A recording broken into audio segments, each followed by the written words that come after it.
Assalamualaikum warahmatullahi wabarakatuh.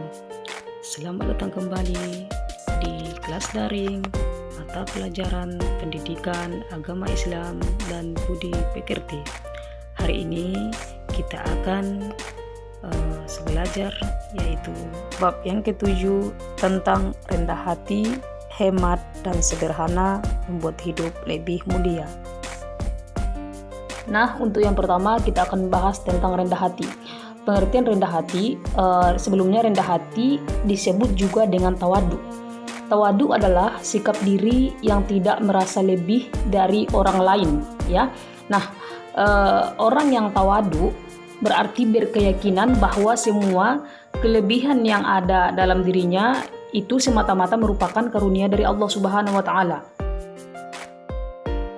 Untuk yang kedua yaitu adalah pengertian hemat. Hemat adalah sikap berhati-hati dalam menggunakan atau mengeluarkan uang, ya, seperti ibaratnya mengeluarkan uang, barang, tenaga, pikiran atau waktu dalam mewujudkan cita-cita. Nah, hemat ini juga akan membuat kehidupan manusia menjadi lebih tenang dan tentram, ya. Nah, berfoya-foya dan menghambur-hamburkan harta itu adalah pemborosan yang merupakan bagian dari perbuatan syaitan. Maka oleh sebab itu kita dianjurkan untuk hemat, ya, karena sifat yang berlebihan itu adalah sifatnya syaitan. Nah, untuk selanjutnya dalil nakli tentang rendah hati. Mari sama-sama kita bacakan.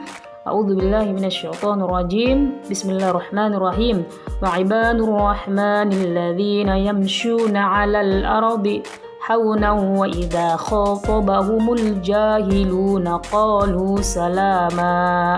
Nah, untuk artinya, adapun hamba-hamba Tuhan yang Maha Penyayang itu ialah orang-orang yang berjalan di atas bumi dengan rendah hati. Dan apabila orang-orang jahil menyapa mereka, mereka mengucapkan kata-kata yang mengandung keselamatan.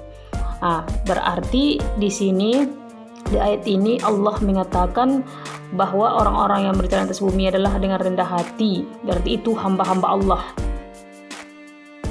Dan yang terkandung dalam surah Al-Furqan ayat 63, adapun kandungannya sebagai berikut.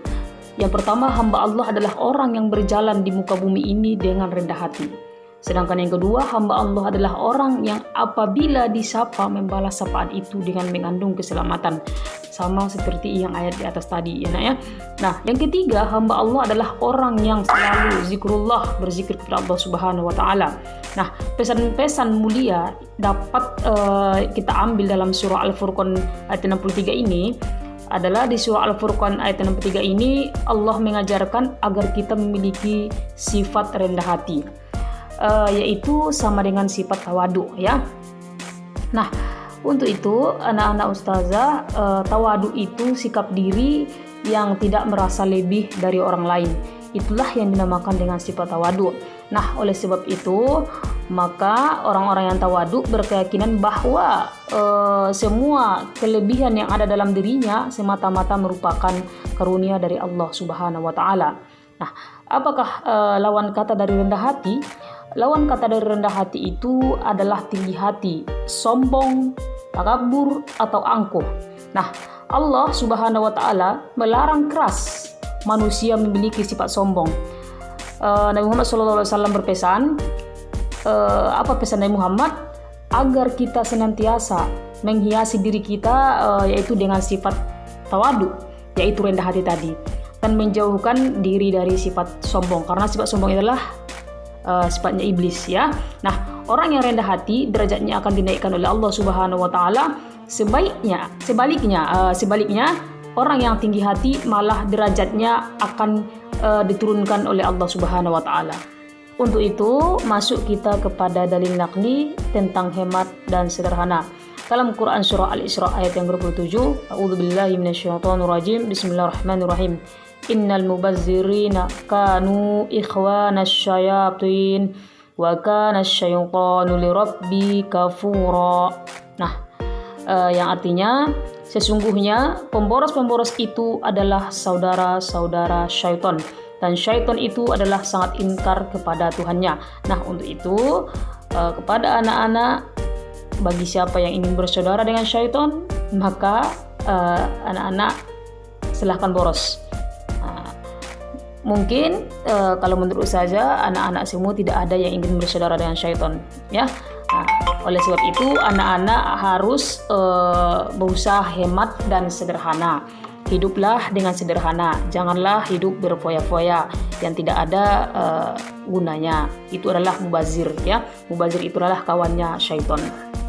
Adapun kandungan Quran surah Al-Isra ayat yang ke-27, yang pertama, sesungguhnya pemboros orang yang suka mengubazirkan barang adalah saudara syaitan. Yang kedua, syaitan adalah makhluk yang sangat ingkar terhadap Allah Subhanahu wa taala. Ya, itu kandungan dari surah Al-Isra ayat yang ke-27. Nah, untuk itu di sini ada pesan-pesan mulia yang kita ambil dalam surah Al-Isra ini ayat 27 ini, ya. Di sini bahwa Allah Subhanahu wa taala menurunkan ayat ini dalam rangka menjelaskan gaya hidup kaum jahiliyah yang salah. Mereka suka sekali berfoya-foya. Mereka beranggapan bahwa derajat, kemasyhuran dan kehormatan dapat dilihat dari kemampuannya dalam berfoya-foya dan menghambur-hamburkan hartanya untuk berpesta pora, ya. Itulah orang-orang jahiliyah, orang-orang yang bodoh, ya. Dalam ayat ini Allah Subhanahu wa taala menegaskan bahwa berfoya-foya serta menghambur-hamburkan harta itu adalah pemborosan yang merupakan bagian dari perbuatan setan. Dengan demikian sudah jelas bahwa tindakan semacam ini yaitu adalah sangat dilarang Allah Subhanahu wa taala. Sebaliknya, Allah mengajarkan kita agar bisa hidup hemat, sederhana, dan peduli kepada orang lain dengan cara suka berderma. Nah, Rasulullah SAW memberikan teladan agar kita menjalani hidup dengan kesederhanaan. Rasulullah SAW bukan seorang yang miskin, namun beliau menjalani kehidupan dengan penuh kesederhanaan. Itulah yang perlu kita contoh, yaitulah sifat sederhana itu. Baik, untuk penjelasan kita pada hari ini yaitu tentang rendah hati, hemat, dan sederhana. Alhamdulillah sudah selesai Ustazah jelaskan. Semoga apa yang telah Ustazah sampaikan tentang pembelajaran kita pada hari ini ada manfaatnya bagi anak-anak semua, ada manfaatnya bagi Ananda semua. Semoga bisa kita amalkan dalam kehidupan kita sehari-hari, karena inilah yang sangat dianjurkan Allah Subhanahu wa taala, yaitu sifat rendah hati, tawadu, hemat, dan sederhana. Dan untuk penjelasan hari ini alhamdulillah sudah selesai, dan untuk penjelasan selanjutnya insyaallah minggu depan akan Ustazah jelaskan kembali, yaitu tentang memahami ilmu tajwid, hukum bacaan mat, ya. Itu untuk penjelasan selanjutnya, tetap di bab ini, ya, karena berarti kita 3 kali pertemuan. Nah, setelah ini akan Ustazah kirimkan tugas di classroom masing-masing. Mohon dijawab dengan benar. Terima kasih. Wassalamualaikum warahmatullahi wabarakatuh.